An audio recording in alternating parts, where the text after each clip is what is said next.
小锦鲤啊，你什么时候才能让我温彤转运啊？好吃，好吃。哪怕让我发点小财，出门捡10块钱也行啊。眼看就要过年了，我的都比脸还干净，真是吃了上顿就没下顿啊。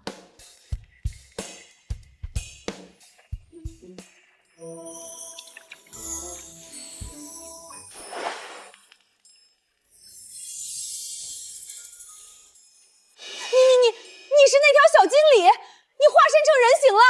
温彤姐姐，谢谢你的收留和投喂，我现在修为已满，要去越过龙门变成飞龙了。那你再多吃点，小孩子正是长身体的时候。姐姐，你对我真好，这双锦鲤眼送给你，保证你以后财源滚滚，四海来财。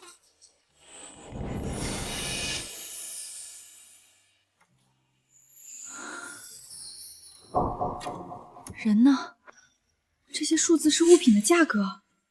这个鱼缸是我5块钱买的，这个桌子是我10块钱在某鱼上自提的，还有椅子8块8，沙发199，低头我身上的鞋子25，外套37，这些价格全都对。小锦鲤，你这是赐给了姐姐双能看见万物万物价格的锦鲤眼啊！我能用这双锦鲤眼去捡漏了，一夜暴富不再是梦。没用的玩意儿放在我这里也是占地方，还不如敲碎了铺路。这也没什么值钱的，砸了就砸了。个10百千万10万，这个破碗价值10万！大爷，你先别砸了。你是来卖废品的，塑料瓶2毛，纸箱3毛，免费上门收。冷静，冷静，在成功捡漏之前，千万不能露出破绽。不是，大爷，我看你这里的碗都挺好看的，砸了可惜了。正好我最近在装修房子，我买几个回去当装饰。你要买这带豁口的破碗？我挑几个，我就喜欢老物件。古玩街里的东西太贵，我买不起。你这咋卖的？你要实在是喜欢，剩下的这几个碗我给你个实在价，1000块你全拿走。大爷，你这就太不厚道了吧！几个要砸碎的破碗卖我1000。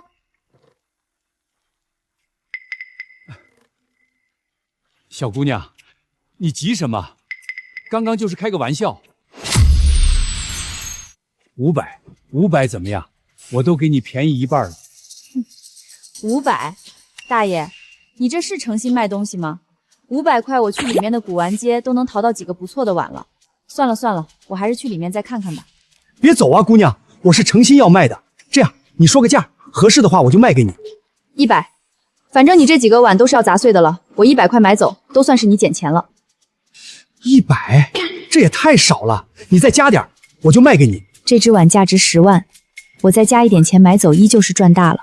大爷，我今天出门急，手机落家里了，浑身上下就150，多1分我都拿不出来。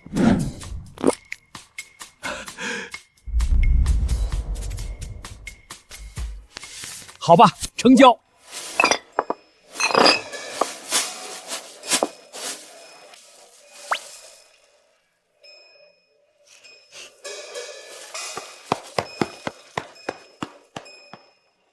今天遇见冤大头喽，晚上回家好好喝一杯。赚大发了，我要暴富了！把这碗卖掉，我就能从打工流马升级成小富婆了。女士，你好，我是这家古玩店的老板，你可以叫我周老板。周老板，我是温彤，我想请你帮我看看这个碗值多少钱。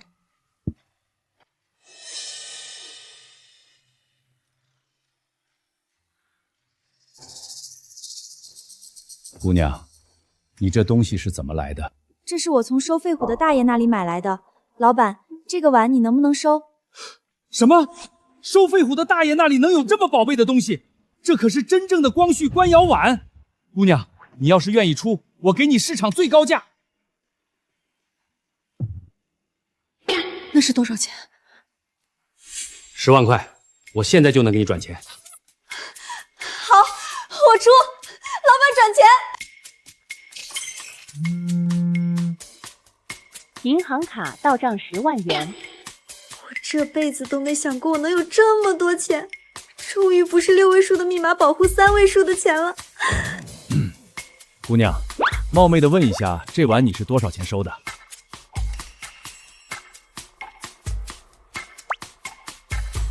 ？150块。什么？150块？姑娘，你可真是火眼金睛啊，能从一堆垃圾里发现这么个宝贝。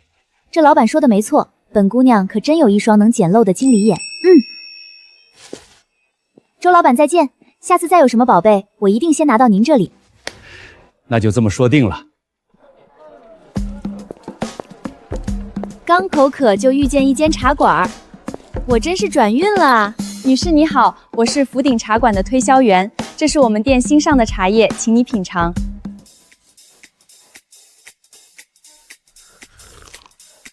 这些杯子挺好看的，这是我们茶馆的特色。您进店品茶的话，可以自选一个喝茶用的杯子，这些杯子都是我们老板从全世界各地的陶艺大师那里买来的，每一个都承载着独一无二的故事。要不是我能看见这些杯子的价格，还真被唬住了。这个杯子价值2000万。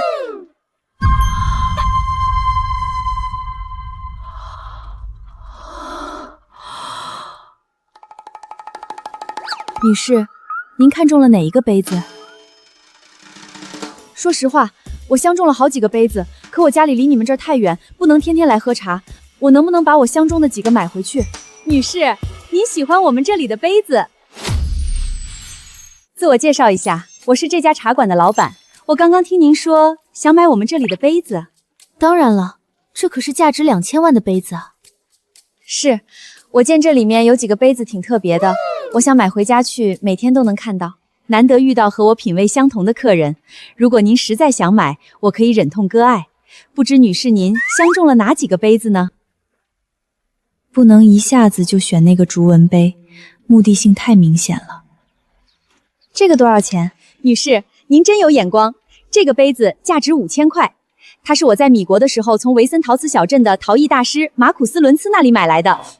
这么贵？不好意思啊，我先不买了，我就有1万块钱，还以为能多买几个呢。女士，一看您就是对生活品质要求特别高的人，不然也不会来我们这里喝茶。喝茶是一门讲究，不仅要品好茶，更要用好杯。女士，您要实在喜欢，我可以降价1000。看来不让这个老板赚点，他是不会把杯子卖给我了。为了尽快拿到那个价值2000万的杯子，我就少砍点价吧。老板，我能接受的最高价格是2000块，如果可以的话，我挑3个带走。好吧，谁让咱们投缘呢？亏就亏点吧，能让这些杯子找到真正的主人，我也很高兴。女士，您看中哪几个了？我给您拿出来打包。这2个，还有这一个。好，女士您稍等，3个杯子一共6000块，您扫这里就行。老板，我扫过去了。商家收款6000元。女士，您的杯子请拿好。味道嘛，品不出来，挺解渴的。老板，我一下买3个杯子，这盒茶叶送我呗。行，我也不挣钱，就当交个朋友了。老板，咱们家杯子这么值钱吗？我现在扶着小推车的手都在抖，生怕一不小心就倾家荡产。放心，这些杯子都是我从景德镇批发来的，均价不过20。那你卖他2000一个？这有什么？自己送上门来的韭菜，不割白不割。就算他在网上搜同款，发现每个只要20，我也不会退的。周老板，温童姑娘，你拎着的袋子里是什么？难不成你又淘到宝贝了？周老板，这是我给你带的茶叶。温童姑娘，你太客气了。也行，今天我就跟着温童姑娘享一享口福。周老板，我下午去茶馆喝茶，相中了几个杯子，就买了过来，您帮我长长眼。茶馆里的杯子都是餐具，连文玩都不算，你可别被坑了啊！温童姑娘，这就是一个普通的现代茶杯，不是老物质，最多20，你自己拿着回去喝水用吧。你听，这声音发飘，没有老瓷器的厚重感，这也是一件现代的茶杯。温童姑娘，你这袋子里不会都是这种货色的东西吧？你买这些东西花了多少钱2000，每个杯子2000。这让我说你什么好啊？温童姑娘，这漏天天都有，可也不会让你天天都捡到。别总想着捡漏，你还是先去练练基本功吧。这肯定还是个现代茶杯，这种茶杯我可不收。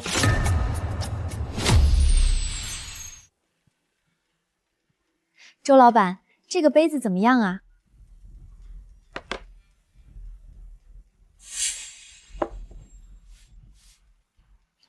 温童姑娘，你先别着急，我打个电话。喂，刘会长，是我啊，古玩店的老周。我这里有一件青雍正珐琅彩朱纹杯，有点拿不准，您能帮我长长眼吗？青雍正珐琅彩朱纹杯，你等着，我马上到，千万别让任何人碰那杯子。好。周老板，这只杯子有什么问题吗？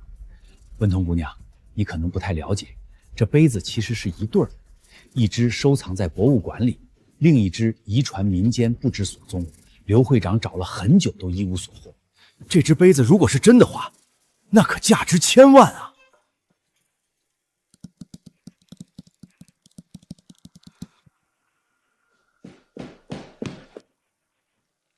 你从哪里找到的杯子？这杯子不是我的，是我身边这位温童姑娘从一个茶馆里捡漏的。这位是古玩协会的刘会长。这么珍贵的一个杯子，怎么可能被一个小姑娘捡漏？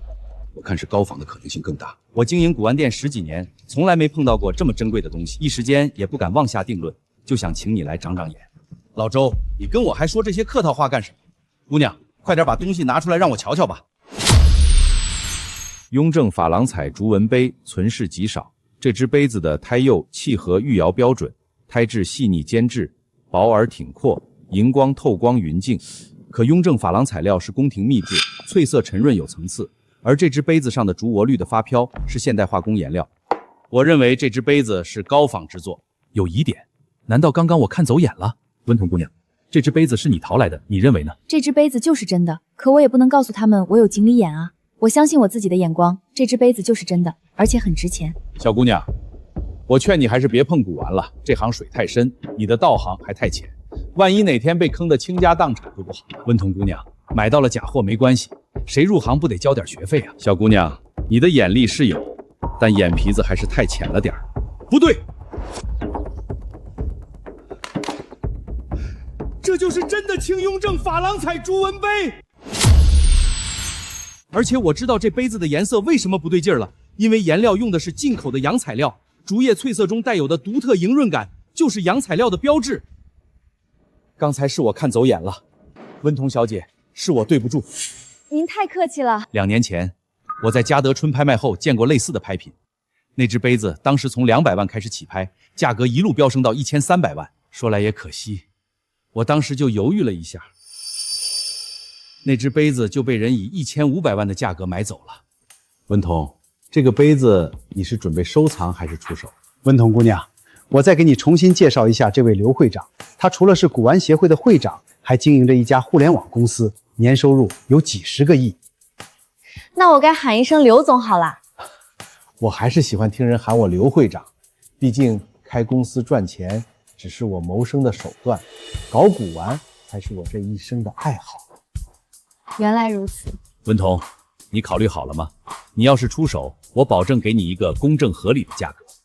刘会长，我考虑好了，还是让这只杯子去到真正喜欢它的人的手中吧。哈哈哈，好，你这只杯子保存得更加完好，我愿意出更高的价格来购买。温童，2000万的价格你可还满意？满意。小姑娘，你的眼光真不得了啊，真是长江后浪推前浪，一代新人胜旧人啊，我很看好你。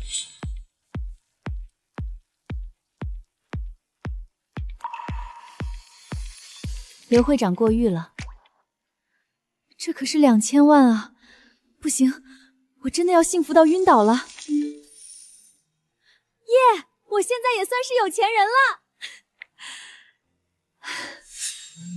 闺蜜，出来逛街啊！最近我爷爷70大寿，我想给他买一件寿礼。他喜欢古玩字画，咱们去古玩街怎么样？好啊。那待会儿咱们古玩街见。又能去捡漏了。你什么时候学了鉴宝的本事啦？苟富贵，莫相忘，我可是你的嫡长龟，你得带我一起飞。等会儿姐妹儿帮你长长眼，保证可以给你爷爷挑到满意的寿礼。那就这么说定了。不过事先说好，你来挑，买东西的钱我来付。老板，你这字画我看挺好看的。100万，1分都不能少。这是诚心要卖东西的吗？你知道我要买哪幅画吗？就报价。你们年纪轻轻的，能对古玩字画感兴趣，跟你们说了也是白费口舌。你这老板怎么这个态度？彤彤，我们走。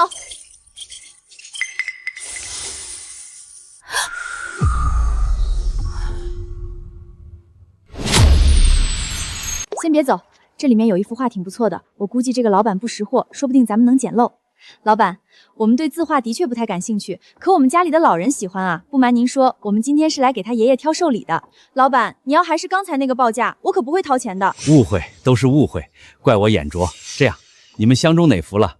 我给你们最低价。老板，那幅画这荷花的画怎么卖啊？这幅画是我太爷爷传给我爷爷，又传给我爸，再传到我手里的，可以说是我们家的传家宝。低于5万块我是不会卖的。5万块抢钱啊！我家里有好几幅比你这大得多，才不到1万。小姑娘，你家里的那些破烂儿能跟我这里的比吗？有你这么说话的吗？我不买了。哎呦，老郑啊，你怎么又把客人给气跑了？我知道你祖上曾经富裕过，可现在不也是落魄了？做生意啊，放不下身段可不行。我是老郑的邻居，他家那点事儿啊，我都知道。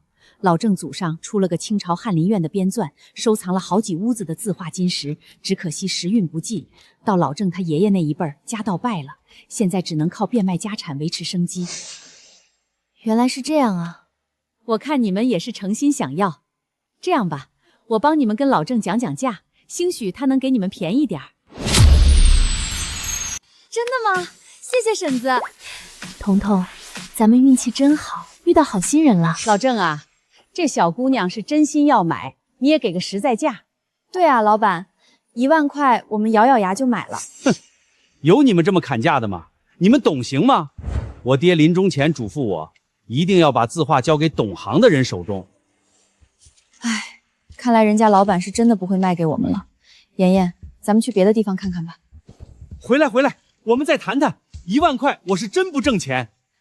你们再加一点，让人家老板赚个烟酒钱。这样吧，11000，再多我们也出不起。哎，老郑啊，你就同意了吧，把画卖了总比吃不上饭强。好吧，11000，这幅画你们拿走。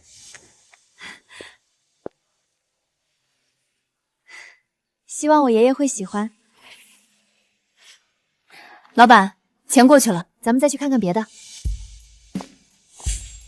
老头子，咱们唱了这么多次双簧，终于骗了把大的。现在的年轻人啊，就是人傻钱多。幸好我有锦鲤眼，能看见这些字画的价格，要不然还真被骗了。有我在，最后谁能占到大便宜还不一定呢。彤彤，咱们是不是被骗了？这幅画怎么看也不止1万多块钱啊！你不放心的话，不如现在就把这幅画拿给你爷爷。好，如果我爷爷不喜欢这幅画，你可别生气啊。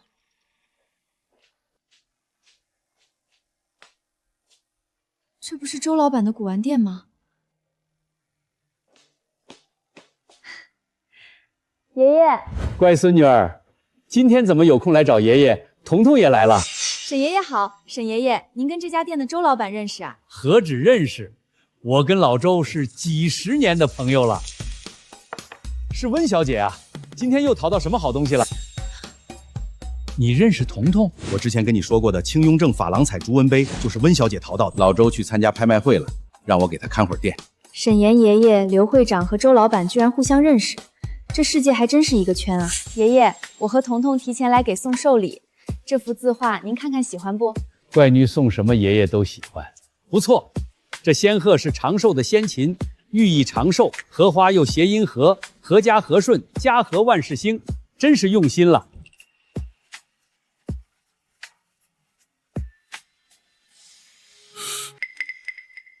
这画似乎大有来头啊！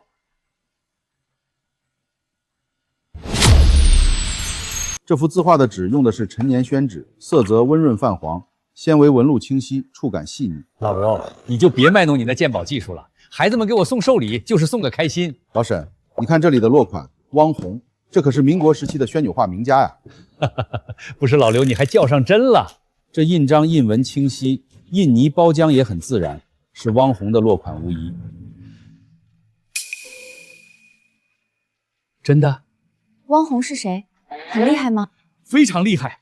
据说他还在世时，润笔费就高达1000两白银，而且非名流显贵不画。这仙鹤荷花正是他最擅长的题材，笔触细腻传神，色色清雅脱俗，仙鹤姿态灵动，荷花含露欲滴，意境深远，这简直是可遇不可求的珍品啊！老刘，你没看走眼？这真是汪红的真迹，千真万确。老沈，你这孙女真是给你淘到宝了。这画保守估计市场价值至少是这个数。3万？是300万。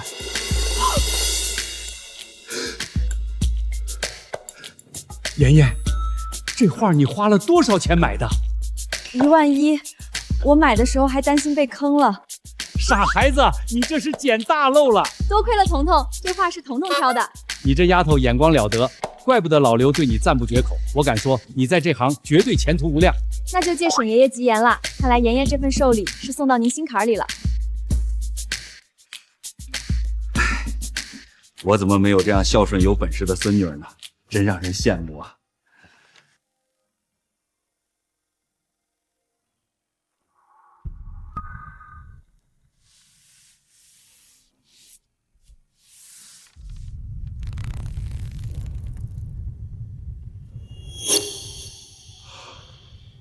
这宣纸厚度不对，这幅画下面还有一幅画。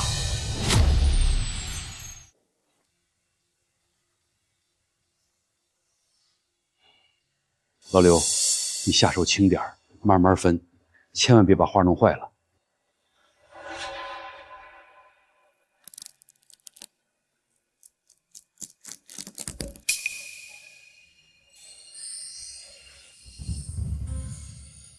个10、100、千、万亿！这难道是郑板桥的竹石画？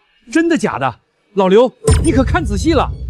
的确是真迹无疑啊，而且是郑板桥中年时期的竹石精品，笔墨风骨俱全。可有一点我想不明白，什么人会在一幅本就珍贵的画下再藏一幅珍贵数十倍的画啊？我之前听过一个民间传说，说是战乱时期，一户人家藏有郑板桥真迹，他们舍不得卖，又怕被抢，于是便在真迹上面又附了一层画纸，请了一位不出名的画家在上面作画。这个不出名的画家就是汪红。可世事难料，谁能想到汪红后来成了民国时期首屈一指的大画家，就连这幅画也被不识货的后人低价变卖。一切都对得上了，不过我的财神眼怎么没看出来第2幅画呢？彤彤，那幅汪红的仙鹤荷花是你挑中的，我很喜欢。我等会儿让妍妍把差价补给你。至于这幅价值上亿的竹石画，我可不敢贪下，还是属于彤彤你。沈爷爷，这幅仙鹤莲花本来就是送给你的寿礼，还有这竹石画。哎，打住打住，你年纪还小，心性纯良，但我可不能倚老卖老，昧着良心骗你。这样吧，这幅仙鹤莲花我就收下了，至于这幅竹石画，我帮你送去拍卖行，保证让你大赚一笔。沈爷爷，好了，彤彤你就别推拒了，这钱本来就是你应得的。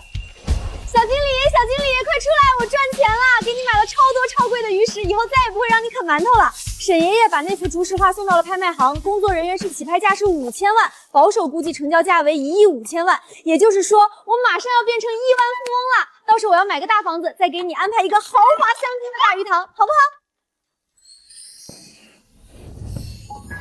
姐姐，钱到账了。这么快？让我看看最后的成交价是2亿5000万，比预估的多了1个亿。温彤姐姐想不想成为100亿富翁？当然想了。哎，小经理，你长脚了，你成功越过龙门啦，要画龙啦，恭喜你啊！我是不是该改口叫你小龙女了？温彤姐姐还是叫我小经理吧。我爷爷时常说，我们不能忘了来时的路。好，都听你的。姐姐，我越过龙门后，修为提升了一个大境界。所以我这次是来升级你的锦鲤眼的。小锦鲤，我可以看清桌子里面的东西了。咦，人呢？温彤姐姐，等你的余额达到100亿，还会有惊喜哦。小锦鲤，我会努力的。30、20、90、250、250、500，都是些普通货色，开不出什么好东西，还是去别处看看吧。小哥好眼光啊，这可是正经老厂商的翡翠原石，今天我亏本甩卖，2000块钱你拿走。真的？这老板真有意思，对着一块石英石硬说是翡翠。这位小姐，你笑什么？干什么？赶紧走，别搅和我的生意。一身穷酸样，还敢来看原石？本来我也不想多管闲事，但是呢，我这人最听不得别人说我穷。这石头是假的，开不出翡翠，最多值2毛。坏我生意，找死！找死！哎，有本事别跑！都说酒壮怂人胆，我看钱也壮胆。可以前我哪敢吭声啊？请转一下。你好。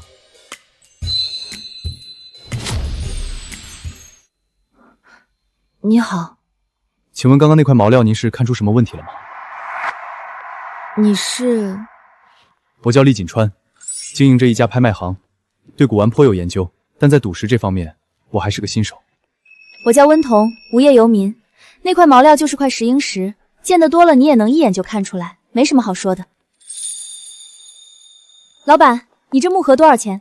哎，您这眼光真不错，这可是上等的黄花梨木，给您个痛快价，2000。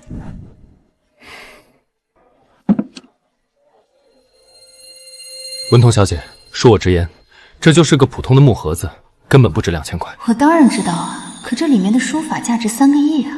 我要了。老板，钱付过去了。好嘞。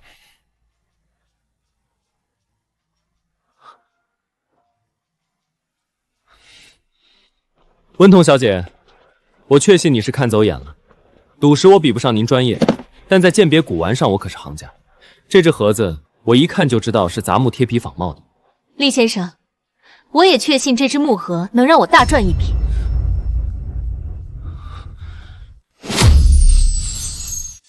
难道这个木盒有什么玄机？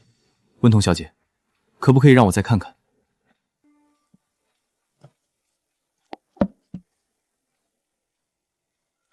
木盒里面是空的，我再看也看不出什么花来。这个木盒50，不能再多了。可我觉得这只木盒价值3个亿。你是在开玩笑吗？还是你真觉得这个木盒子能值3个亿？是保底3个亿，要是进入拍卖行的话，会更多。我刚刚没听错吧？这个女人说这个盒子值3个亿。哼，看来又是一个梦想着能一夜暴富的傻子。可笑，姑娘，你拿着买盒子的钱去买个彩票，都比凭借这个盒子挣3个亿的几率大。温彤小姐，你敢跟我打个赌吗？如果这个盒子真的能拍出3个亿，算你赢，我愿意以最高拍卖价收购。反之，如果这就是个普通盒子，算你输。你给我挑选一个能赚500万的毛料，怎么样？好赌啊！今天也算是开眼了。哎，姑娘，你听我一句劝，这可不能答应啊！先不说赌石风险大，就说能赚500万的毛料可不好找。我不会让你白找的，赚的钱我们3、7分。赌局还没开始，你怎么就认定了我会输呢？我答应你这个赌约，盒子给我。看好了。看样子你已经听出来了。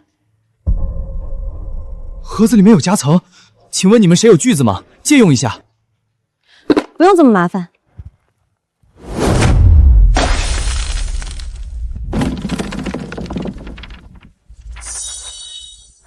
这木盒里有东西，有没有懂行的来看看我这幅书法值不值3个亿？这写的什么啊？看不懂，这能值3个亿？你一个外行人懂什么？这看起来像是某位草书名家的真迹啊！纸本没问题，不是人工做旧的，墨色也没问题，再看字迹，运笔流畅，连笔自然，这也没问题。每处细节都跟博物馆的真迹能对上，是真迹无疑啊！你们怎么一个个都成谜语人了？这是谁的真迹啊？王羲之，这是王羲之的真迹啊！王羲之，就那个大名鼎鼎，我从小听到大的王羲之。这么看来，这幅书法好像真能值3个亿。这位小姐还真是不得了啊，竟然能淘到王羲之的真迹。看来这个赌龟是我赢了。愿赌服输，文彤小姐，我承认我技不如人。你把你的银行卡账号给我，我通知人转钱。银行卡入账3亿元。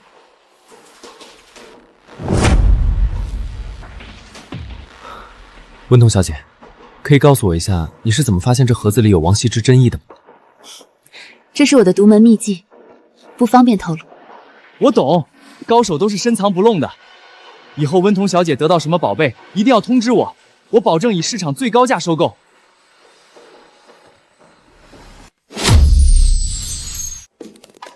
温小姐，下个月的房租该交了。最近物价上涨，我过得也不容易，所以下个月的房租要多收1000。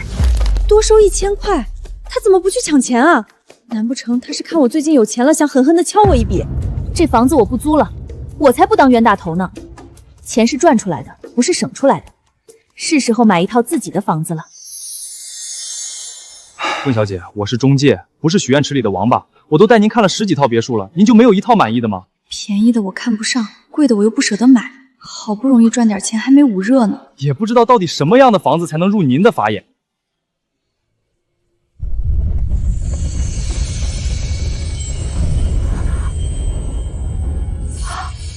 好耀眼的金光，那栋房子里一定有许多价值连城的宝藏，我要那个！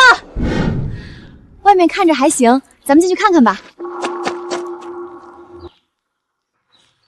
你怎么了？温小姐，虽然这栋房子很便宜，但是我劝你不要买。为什么？因为这是一栋被诅咒的鬼宅。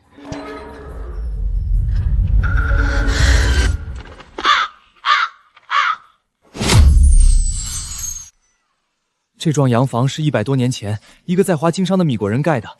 那狗东西打着文化交流的名义，倒卖文物，甚至谋财害命，干了特多坏事，最后被树倒猢狲散。他儿子在国内混不下去，丢下这栋房子就跑了。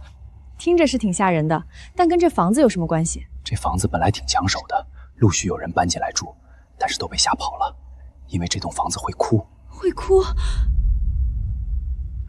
你再看这院子，连根草都不长，听附近人说种什么死什么，就连流浪猫某都不敢靠近这里。多诡异啊！温小姐，听我一句劝，这房子不能要。要，这房子我要了。诅咒不一定是真的，但宝贝肯定是真的。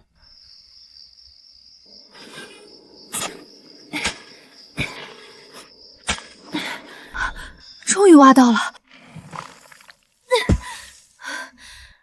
这箱子上涂了一层强碱性的防腐材料，污染了土地，怪不得这附近寸草不生，小动物也不来。发了！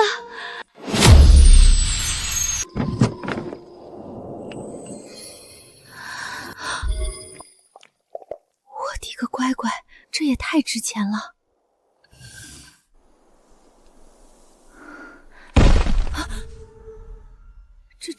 这房子不会真的有问题吧？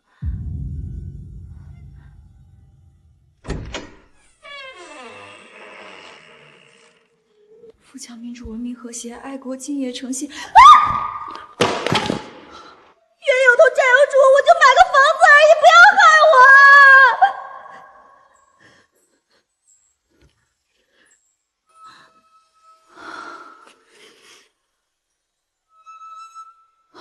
这画的水莲吗？这签名是莫代。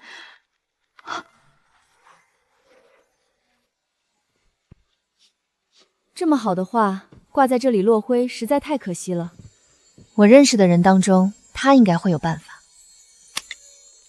喂，厉先生，我是温彤，我手里有几幅油画要出手，不知道你有没有兴趣？温小姐稍等，我马上就到。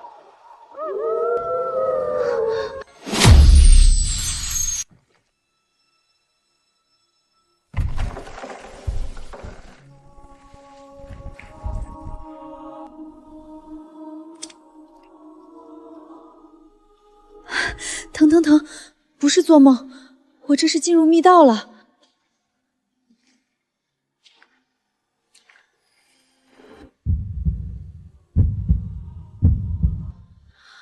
我的妈呀！私藏这么贵重的凤冠，这老房主死的真不冤啊！原来不是哭声，是管道老化后形成的气压啊！之前搬进来的人没有发现密室，找不到来源，纯属自己吓自己。温小姐，我到别墅门口了。好，你先在这待着吧，得让我好好想想怎么安置你。温彤小姐果然厉害，一出手就是顶级珍宝。鉴别西洋画的真伪，核心看3个点：一是色彩，2是笔触，3是颜料的老化程度和画布肌理。你很专业吗？这幅画色彩通透，笔触贴合莫奈晚年的作画特点，而且矿物颜料和画布的一些细节都经得起推敲，的确是莫奈的画作无疑。那依你来看，这幅画值多少钱？至少1个亿。温彤姑娘，这幅画你如果要出的话，我愿意1.1亿的价格收购，就当是交你这个朋友了。可以，既然厉总这么实在，我也不藏着掖着了。我这里还有4幅，想请厉总再帮我鉴别一下。还有4幅？你没开玩笑吧？那4幅不会全是这个级别的珍品吧？怎么样？这4幅画也都是真迹，分别出自不同的油画大师之手。这几画加起来的价值，少说也得有5个亿。温小姐，这些画你愿意出手吗？如果你愿意，我想为这些油画举行一个专场拍卖会。你先别激动，我还有一些东西要给你看看。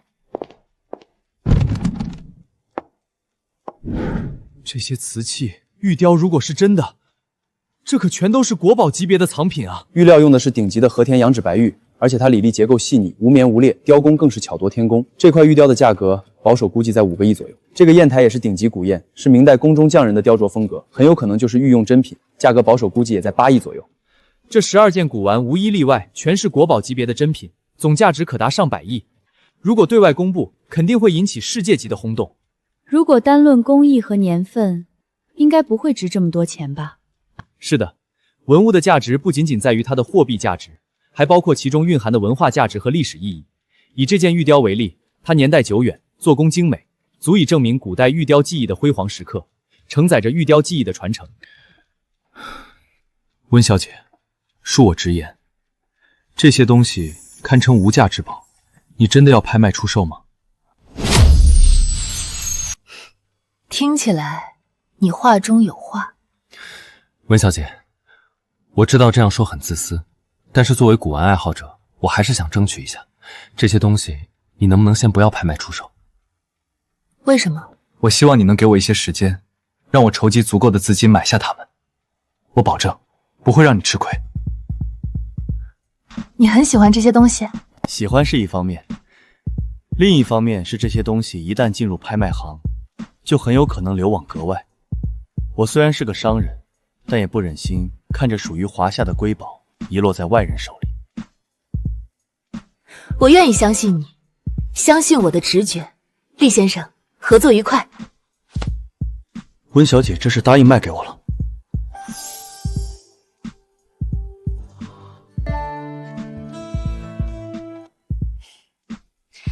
我会留下这些东西，不过我需要一个合理的方式安置它们。放在银行保险柜怎么样？我在银行有认识的人，可以帮你联系。那就麻烦你了。那么好看的东西放在不见天日的保险柜里，还是有点可惜。温小姐，一切都安排妥当了，我会派人把这些古玩放进你名下的银行保险箱。至于那些油画，我会办一个专场拍卖会。谢啦，我不会让你白干的。等拍卖结束后，我会分你30%利润作为这次的报酬。温小姐的信任就是最大的报酬。合作愉快。合作愉快。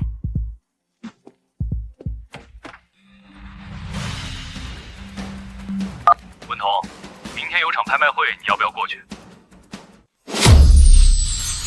我听到小道消息，说这场拍卖会上有不少稀世珍宝，要不要去长长见识？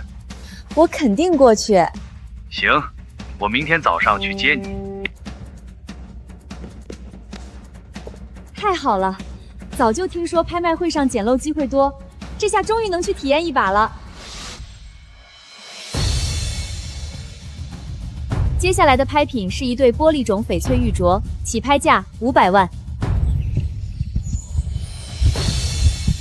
550万，800万，1000万，1100万，1100万一次，1100万两次，1100万3次，成交。这个拍卖会一连几个拍品的价格都虚高，我根本就没什么机会捡现漏啊。想必寻常的拍卖流程大家已经腻了，今天我们来玩点新花样。我等会儿会把这块红布掀开一半，露出拍品的半面真容。至于剩下的那一半，究竟是破损的还是完好无缺的，我也不知道。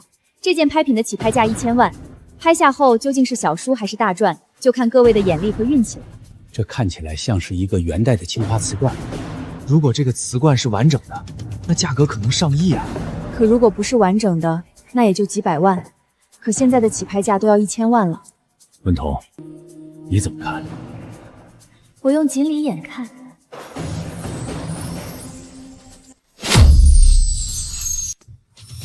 可惜了，是个残缺品。怎么样？看来咱俩想法一致。单看这露出的釉色和画工，确实是元青花的气韵。不过以我参加拍卖的经验推测，这东西80%是个残缺品，不然也不会搞这种花活。也就骗那些第一次来的小白和想捡漏的主图了。风险太大，让他们争吧。各位贵宾，机会难得，风险与机遇并存。现在开始竞拍，起拍价1000万，每次加价无限制，请出价。这是今天最后一件拍品，压轴的宝贝。有些贵宾再不出手，今天可就要空手而归了。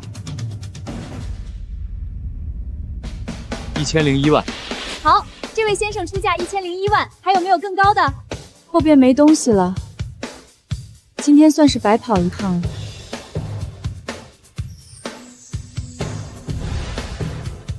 姐姐，拍下这个瓷器吧。1001万一次，1001万两次，还有没有慧眼识珠的藏1001万3次成？等一下，1001万01块。我没听错吧？头一次见人在拍卖行加价1块，他是来搞笑的吧？还有人要出价吗？1001万01块一次。1010万。这位贵宾加价到1010万，还有人要跟吗？1010万01块。哪儿来的小丫头片子？懂不懂规矩？我不懂什么规矩，我知道谁出价高就给谁。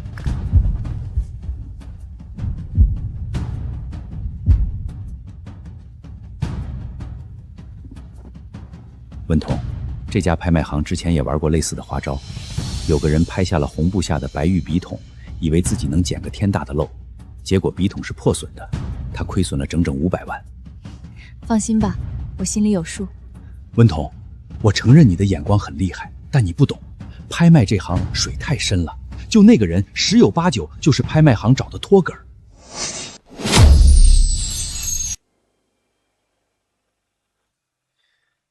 2000万。不能冲动，这明显就是个圈套。相信我。2000万01块。还有人要出价吗？2000万01块一次，2000万01块两次，2000万01块3次，成交。接下来，我们将在现场掀开这块红布。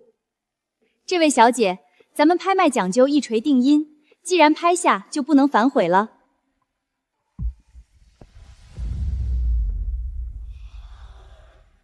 还好我没出价，不然今天可要亏大发了。贪小便宜吃大亏啊！文彤，都是我的错。本来是想着带你来拍卖行捡漏，现在，放心，我不会亏本的。等我好消息吧。小锦鲤，我横看竖看上看下看，它都是一个不值2000万的残缺品啊！你还记得我们之前的约定吗？你是说100亿余额的惊喜？可我现在卡里的钱还远远不够。昨天发生的事情我都知道。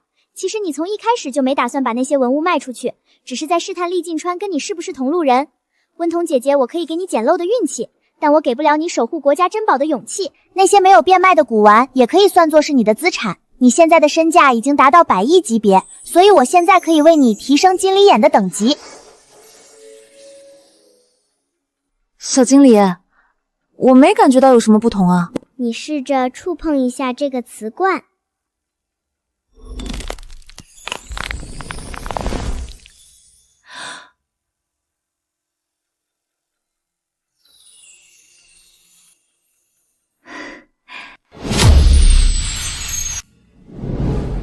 青花瓷罐被修好了，我有了修复物品的能力。温彤姐姐，等你卡里的余额真正达到100亿时，还会有新的惊喜。还有新的惊喜？看来小锦鲤修炼真的很忙，每次都是匆匆的来，又匆匆的走。小宝贝，现在让我看看你到底值多少钱吧。2000万秒变2个亿，这也太爽了！我现在不仅能捡漏，还能修复破碎的文玩，实现100亿目标指日可待。我要赶紧把这个惊喜告诉周老板，让他帮我把瓷罐出手。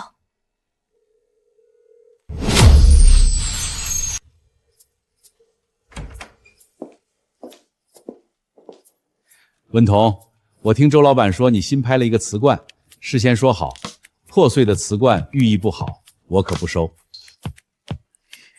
刘会长，我这箱子里装的当然不是破碎的瓷罐。那你这箱子里装的什么？不如你们打开来看看。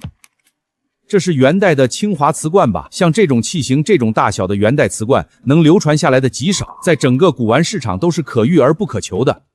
温彤，这又是你从哪儿淘来的？我是不是眼花了？这不是你昨天拍下的那个瓷罐吗？现在怎么变成完整一个了？你把那个破碎瓷罐复原了？什么？老周，你的意思是这个瓷罐之前碎过，可我怎么看不出一点修补的痕迹？温彤，你是找的哪位大师修补的呀？简直神了！远在天边，近在眼前。是你？你什么时候有这个本事了？我之前学过一些古玩的修复技术，我保证，修复好的古玩跟它原本的模样没有什么区别。原来如此，我说昨天你怎么执意要拍下这个瓷罐呢？温彤，这个瓷罐我收了，2个亿，怎么样？成交。银行卡到账2个亿。就这个声音，治愈。温彤，你会修复古画吗？修复水平怎么样？修复好后，保证看不出修补痕迹。是这样，我有一个朋友喜欢收藏古画，前段时间他家里着了大火，抢救出来的古画大多都有火烧的痕迹。他现在正四处寻找大师修复古画，修复古画费时费力。你的那位朋友准备出价多少修复那些古画？我的那位朋友可是古玩界的泰斗厉言厉老先生，温彤能结识教好这样的一位人物，他以后在古玩这行的路会好走很多，这岂是能用金钱来衡量的？竟然是厉老！我知道，以他的性格，绝对不会凭借自己的名声地位白嫖。你快说，他准备出价多少请人修复古画？200万，2000万，20个亿。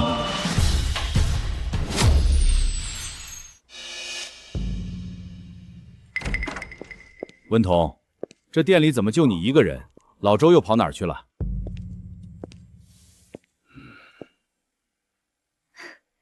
周老板去拍卖行了。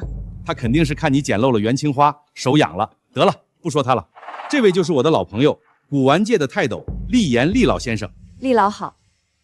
老刘，你说给我请了位修复古画的高人，高人在哪里？你家老板不在，你这店员也没点眼力劲儿，去给我倒杯茶。哼，这屋里还有第4个人吗？这小姑娘忒不机灵。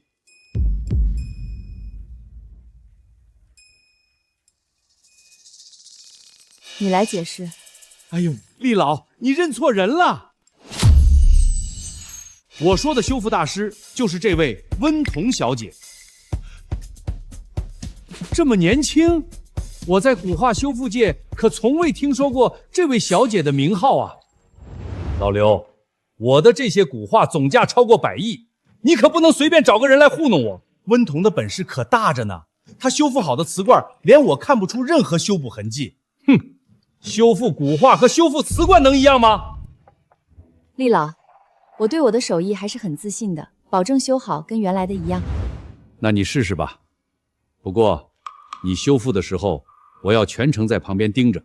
不行，这是我的独门绝技，密不外传。我修复的时候，你们所有人都要出去，监控也要关掉。万一你把我的古画搞坏，我找谁说理里去？要是这样的话，我看咱们没有再谈下去的必要了。哎呀，厉老，你先别急，你忘了那件元青花瓷罐了吗？就是他修复的，我亲眼所见，完好如初，半点修补痕迹都看不出来。那件元青花真是你修复的？千真万确。您要是信不过刘会长的话，还有周老板做人证。可是你年纪轻轻，厉老，手艺如何，不看年岁，看结果。厉老，温彤的本事我是见识过，至于他的为人，我也敢打包票。虽年纪尚浅，但是个纯善懂事的好孩子。厉老的心情我可以理解，不如这样，我先试着修复一张，你不满意的话，这张画我按照原价收购。你确定吗？我的那些画可都不便宜。这一幅可是宋朝名家的遗作，大火烧掉了1/3，连题拜都损毁了。唉，就算勉强修复，价值也大打折扣了。看来这损毁确实严重，标价都变成负数了。厉老，温彤既然敢打包票，连原价赔偿的话都说了，这份诚意和自信是实打实的。咱们就按他说的，先去喝杯茶。罢了，老刘，我就信你这一回。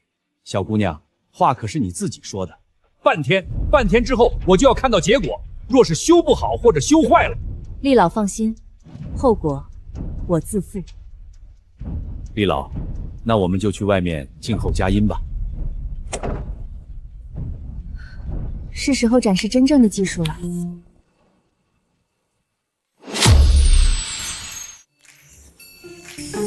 成了。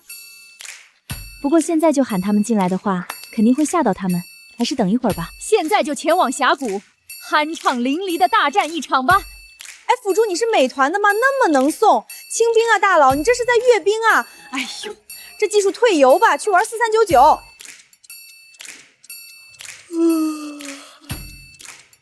时间差不多了。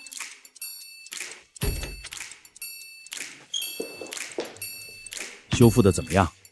看你这神色，一定是累坏了。总不能说我这是打游戏被队友气的吧？我的天啊，这实在是……怎么了？是修的不好吗？这也才半天时间，能修一点个角就不错了。我的天啊，这是神仙显灵了吧？原本碳化发黑的部分，现在绢丝纹理清晰，墨迹晕染自然，一点拼接的痕迹都找不到。还有这里原本被烧的只剩几个残字，现在整段文字都回来了，笔锋、力道、墨色深浅，跟原画浑然一体，这怎么可能？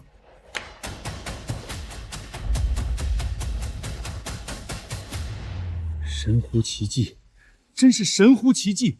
这绢本，这墨色，这修复后的笔触衔接。温小姐，你究竟是师承哪位隐士高人？这绝非寻常修复手段，这简直是让古画起死回生。厉老过奖了，我说过保证修好，看不出痕迹。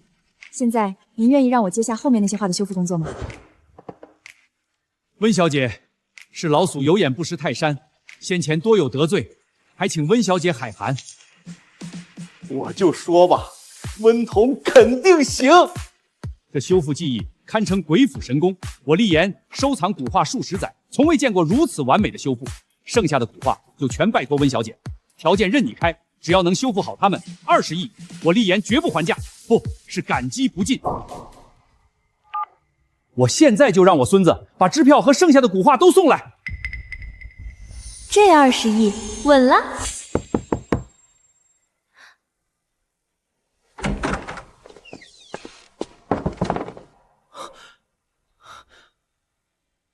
温小姐，笔墨气韵分毫不差。我活了60多年，从来没有见过如此顶级的修复手艺，简直神乎其技呀！温童这技术实在是世间罕有，真是太巧了。没想到我爷爷口中的修复大师，居然是温小姐。也许是这个世界太小了，我也没想到，刚认识2个姓厉的人，居然是爷孙俩。温小姐，等下有时间吗？彤彤，这是我的私人号码，不管你以后遇到什么麻烦事儿了，尽管来找我帮忙。这是我那不成器的笨蛋孙子，以后也归你使唤。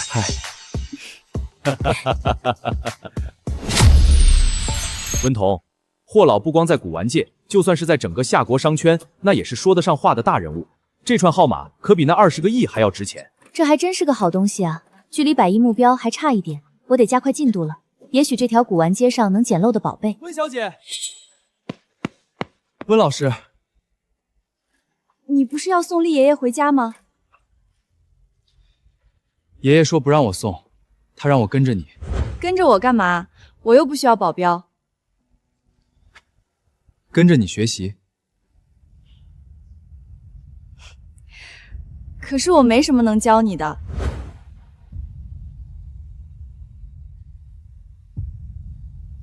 你想跟就跟吧。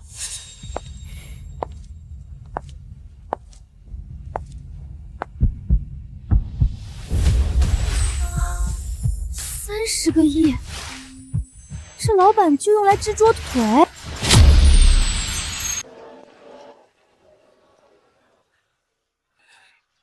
这老板实在是暴殄天物啊！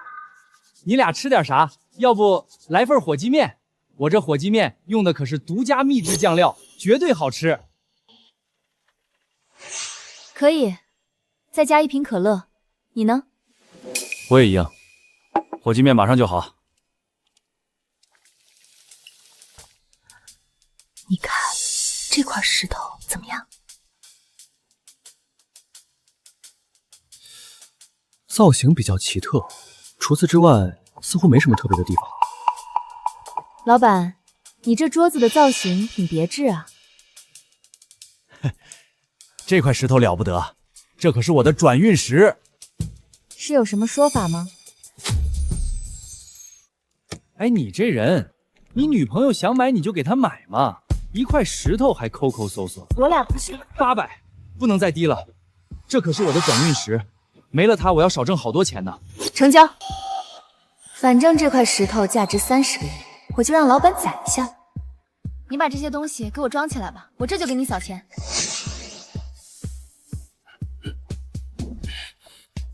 这些爱赌石的就是人傻钱多。那块石头是我从玉石市场的废料堆里捡的，这下净赚800。温老师，我认识一个擅长卜卦的大师，可以帮你看看运势。实话告诉你吧。我要这块石头不是为了转运，而是因为它价值这个数。30万？30个亿？什么？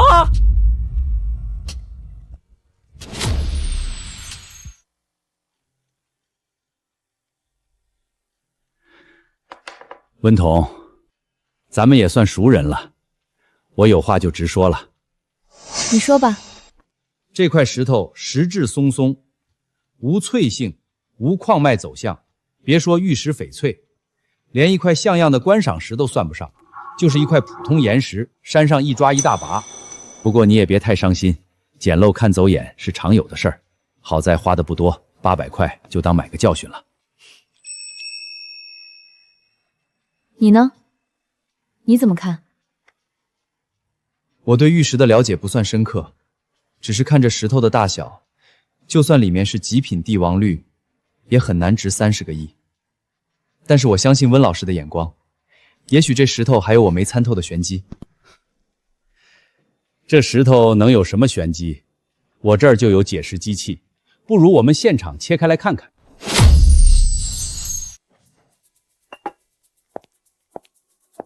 不能切，这块石头一旦切开，价值必定下跌。看又看不出来，切又不能切。温丫头，你这葫芦里到底卖的什么药啊？对了，我认识一位矿石研究的专家，不如请他过来看看。那感情好，快请人家过来。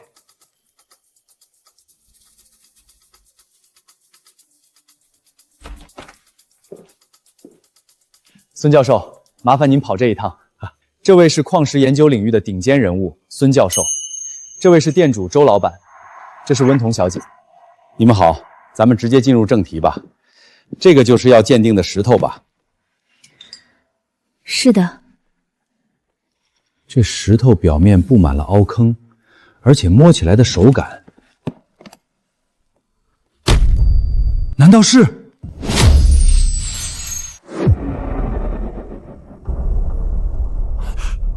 厉先生，这块石头的主人是这位女士。温小姐，我心中已经有了一个猜测，不过还需要进行进一步的鉴辨。鉴辨过程会将石头磨损掉一些，您能接受吗？可以，没问题。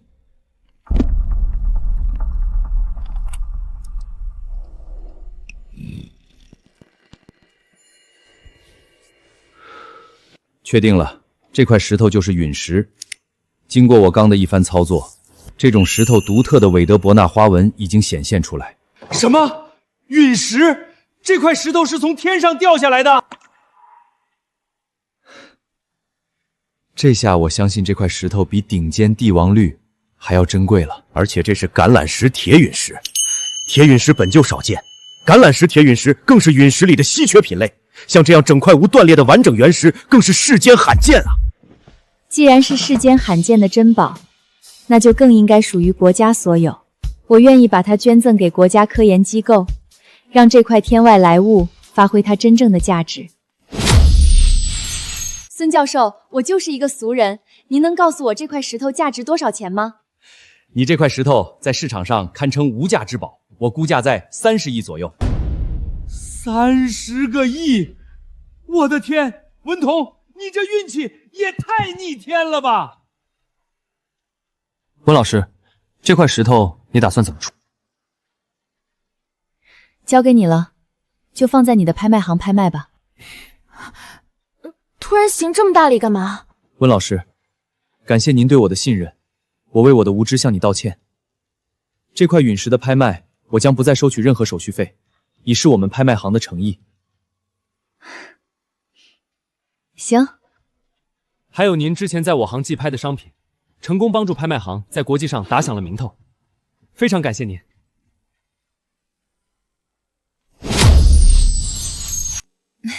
不客气，哎，你好好说话。温老师，遇到您之后，好事一件接着一件。也许我爷爷说的没错，您是福星转世。什么乱七八糟的！不笑了，说正事儿。我有事需要你帮忙。您请讲，只要是我们厉家能办到的，都会竭尽全力去做。第一个呢，我希望你能帮我介绍一些修复文物、鉴宝的工作。当然啦，我会给你介绍费的。介绍工作包在我身上，不过介绍费就不用了。以您的修复能力，帮您牵线搭桥，也是在积累人脉。我已经从中获利了，不能再收您的钱。好吧，不过你别再一口一个您了，都把我叫老了，也别叫老师了，好像老古板哎。好的，那我可以叫你彤彤吗？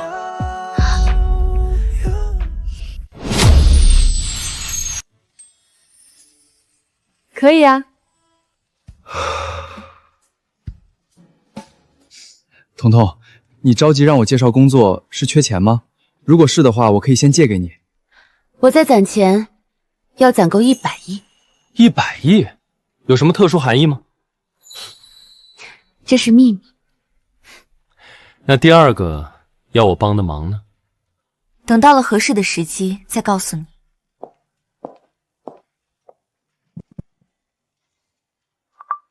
彤彤，我从乡下收了一批古书画，快递到你家了，你看看能不能修？让我康康有什么好东西？我的妈呀，80亿！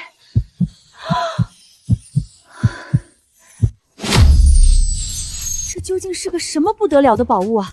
居然价值80亿，简直超出我的认知。冷静，冷静。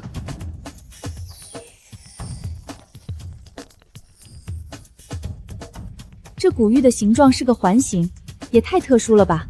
而且玉璧在光下还泛着淡淡的蓝色，手感也十分温润，肯定大有来头。我还是打电话让厉总来看看吧。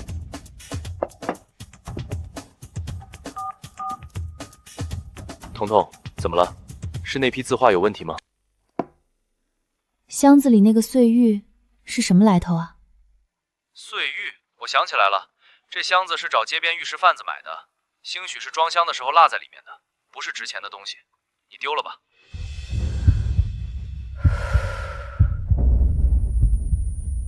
彤彤，温童啊温童，君子爱财，取之有道，不能做对不起良心的事。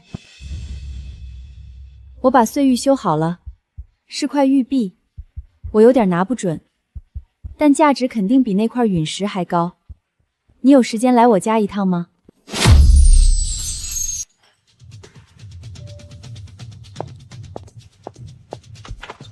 彤彤，我带孙教授过来了。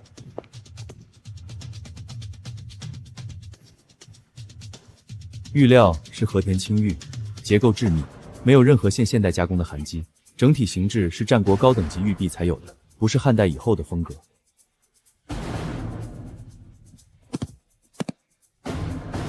这块玉璧上有一块没有磨干净的原生石皮，且凹凸自然，带着土沁的痕迹，就是古人说的璞玉的样子。这块玉璧的密度、折射率等全部符合战国和田玉的数据，而且全都达到了顶级标准。玉璧环内为什么有一道切痕？这道切痕极大地损害了这块玉璧的价值，真是可惜呀！我看看，无法修复。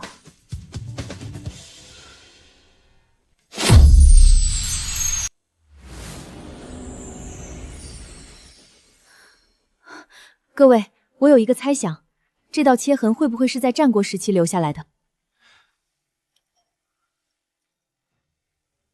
也不是不可能。温小姐，我再仔细鉴别一下。这道切痕边缘钝化，而且切痕的沁色与玉璧的包漆完全同步，很有可能就是你说的那样。我想起来一个传闻，当年秦始皇得到和氏璧后，想要将其猜窃胜利雕刻成传国玉玺，但后续众说纷纭。有人说和氏璧被分成了几块，制成了传国玉玺，可也有人说和氏璧的硬度大，以当时的工艺根本做不到。所以这道切痕恰恰佐证了这块玉璧的来历。综合之前的研究结果，我可以给出最后的鉴别决定，这块玉璧就是卞和献给楚国的那块和氏璧。和氏璧，看来这东西确实是价值连城啊！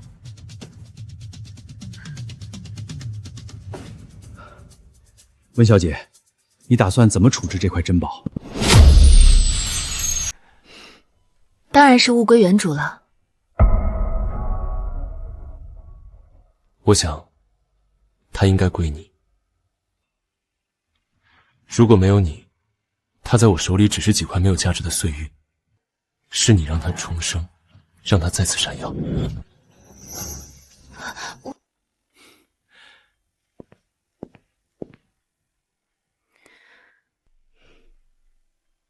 你还记得我想请你帮的第2个忙吗？我想开一家免费对外开放的博物馆，把我收藏的古玩都放进去，让我们华夏的儿女都能亲眼看到自家文明的璀璨。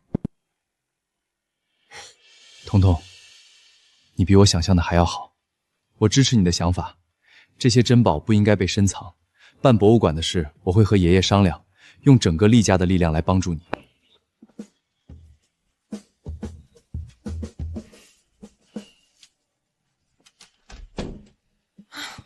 我到底什么时候才能攒够100亿呢？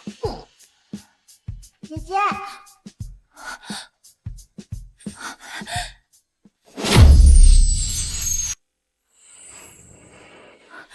小精灵，你来了。温彤姐姐，我是来跟你告别的。什么意思？爷爷说，化龙之后不能常到人间来了，容易扰乱人间的秩序。其实我一直都在关注你的一举一动，你真的是个很好的人，善良伟大，有大局观。更重要的是，你能抵礼住不良诱惑。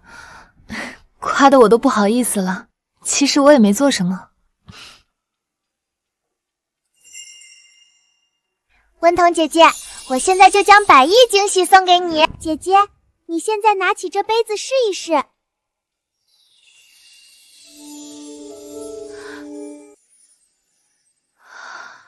这个开片纹小茶杯，开片太均匀太规整，而且缝隙颜色是化学染色做就，而且釉面火光太重，没有老茶器温润内敛的光。这是一个现代仿古茶具，知识直接进入了我的脑子里。姐姐，这是一张藏宝图。姐姐，以后的路你要自己走了，但锦鲤相信你一定能找到属于你的100亿惊喜。姐姐，这是我给你的额外奖励，感谢你把我喂养长大，祝福你越来越好，我们有缘再见。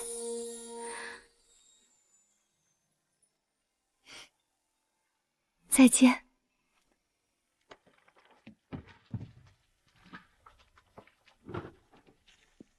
你想好了，要把这房子推倒重建，改成博物馆。这里地方够大，位置也清静，改建成博物馆正合适。好，我找了专业团队为博物馆的设计和施工，保证既符合现代展陈需求，又能体现古典韵味。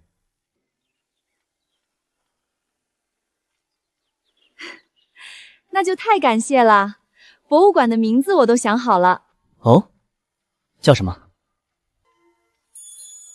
就叫归藏。归藏，万物归藏，终有重现天日之时。好名字，大气又贴切。接下来我们要解锁更广阔的世界啦，为归藏添砖加瓦。